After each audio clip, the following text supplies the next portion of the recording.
So today we're going to be talking about this neat little guy, and this is a temperature and humidity sensor. Super simple to use.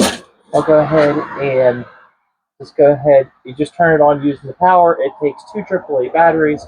The sensor is up here, and it just basically takes your surrounding information, and right now it's telling us that RH is relative humidity, and this is our current temperature. We're at 96.2 degrees at 46% relative humidity.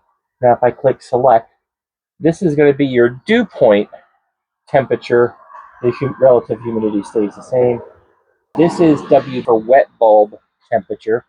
No clue what that is, but I can look that up.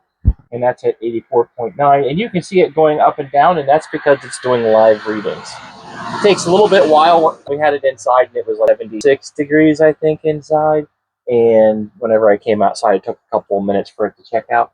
But you just keep on flipping through it, and now we're up to 100 degrees with a relative humidity of 43. So if you want to look at this kind of stuff to make sure, of course, what the temperature is, but you can also use it indoors to make sure that you don't have a high humidity, or you want to make sure that your environment is comfortable for people, you can use that. In fact, you might have something like an art gallery or something like that, and you want to make sure the humidity is down, or you have maybe a server room or something like that, you can use that.